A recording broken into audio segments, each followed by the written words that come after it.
Waktu aku datang ke Asmat, aku melihat bahwa pendidikan anak usia dini atau PAUD bukan hanya mengajarkan huruf dan angka.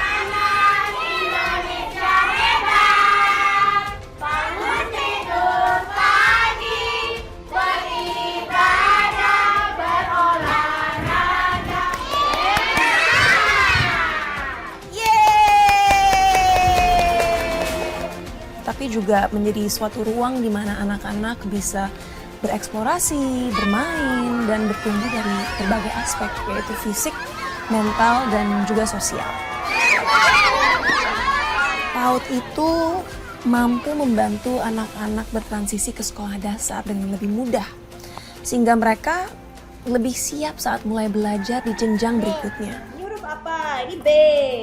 Ini huruf? O. Pinter O. Kalau O itu ditulisnya seperti ini. Suatu hal yang menurutku juga membuat PAUD sangat penting adalah karena layanan kesehatan yang terintegrasi, sehingga perkembangan anak bisa dipantau secara menyeluruh. Ada bawa sesuatu. Ada yang Ibu. Ya, ada yang tahu ini apa?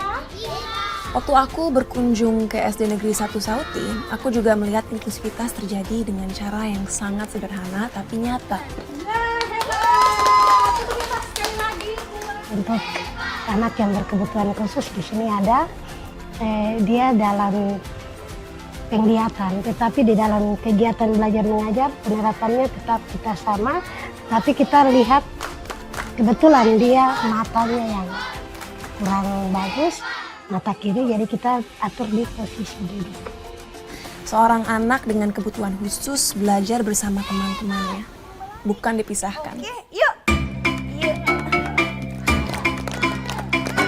Anak-anak perempuan pun kelihatan percaya diri ikut dalam pelajaran dan juga aktivitas fisik, bukan hanya menjadi penonton.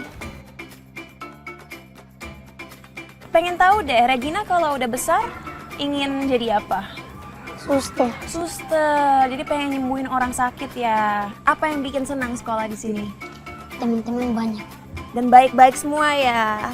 Bagi aku, ini bukan sekedar konsep kesetaraan. Ini adalah bukti bahwa setiap anak diberi ruang untuk berkembang tanpa dibatasi label. Perjalanan ini menegaskan keyakinan aku bahwa semua hak dan kebutuhan anak saling terhubung. Pendidikan tidak bisa dipisahkan dari kesehatan. Saat seorang anak tidak sehat, kesejahteraannya terganggu dan itu akhirnya mempengaruhi kemampuan mereka untuk belajar dan berkembang secara optimal. Kelahiran itu penting untuk anak kecil. Itu dia kita perhatikan dulu untuk mama sudah urus. Saat aku berkunjung ke posyandu dan puskesmas, aku melihat bahwa keluarga di sini menempatkan layanan terpadu. Mulai dari pemeriksaan rutin, imunisasi, hingga pendampingan untuk pengurusan akta kelahiran. Layanan kesehatan seperti ini sangat penting untuk menurunkan angka kematian ibu dan anak dan memastikan mereka tumbuh dalam kondisi sehat. Tantangan saya, ada bapak mama yang selalu saya ajak pergi ke posyandu, tapi mereka tidak mau. Terus diajak juga pergi mengurus akta kelahiran juga mereka tidak mau. Baru susah untuk mendampingi ibu hamil yang mau melahirkan di puskesmas karena rumahnya cukup jauh, perlu jalan kaki. Mungkin ada yang berpikir bahwa pengurusan akta kelahiran melalui puskesmas suatu hal yang sederhana. Tapi dokumen itu adalah pintu masuk ke berbagai hak dasar, termasuk pendidikan, layanan kesehatan, dan perlindungan hukum. Selamat siang, Bapak. Saat ini masyarakat sudah antusias sekali, ya. Apalagi dengan adanya fasilitas-fasilitas yang agak dipermudah, contohnya seperti pengurusan akta kelahiran tadi.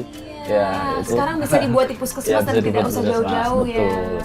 Aku mendapatkan pemahaman yang lebih utuh tentang kemajuan dan tantangan di Asmat setelah bertemu langsung dengan guru, tenaga kesehatan, dan anak-anak, dan tentunya pemerintah daerah. dan anggota masyarakat tentunya.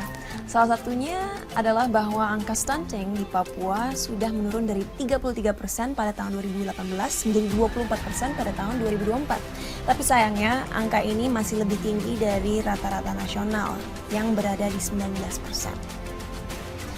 Tapi di sisi lain, anak-anak masih menghadapi tantangan di area pendidikan, kesehatan, perlindungan, dan lainnya. Hanya 1 dari 5 anak di Papua yang bersekolah di PAUD, berbanding dengan 1 dari 3 anak secara nasional. Angka kematian ibu dan bayi juga masih tinggi.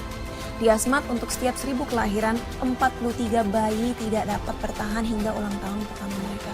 Angka ini tinggi terutama saat dibandingkan dengan angka nasional, yaitu 17 bayi dari 1000 kelahiran.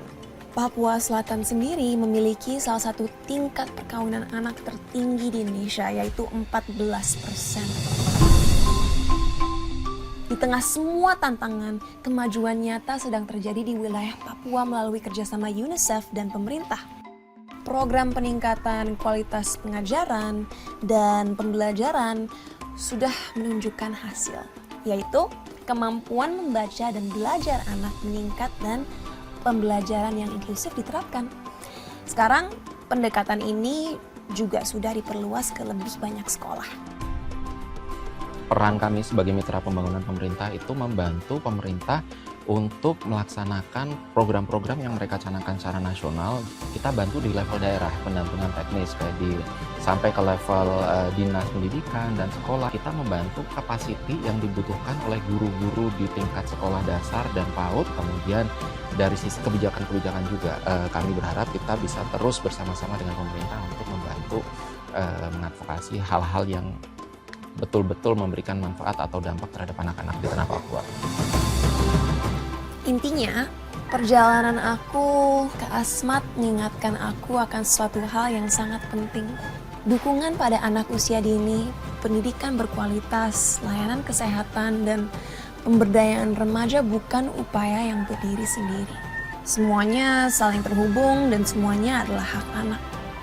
Saat komunitas, pemerintah, dan mitra seperti UNICEF bergerak bersama, hasilnya bukan hanya program, tapi masa depan yang lebih cerah bagi generasi berikutnya.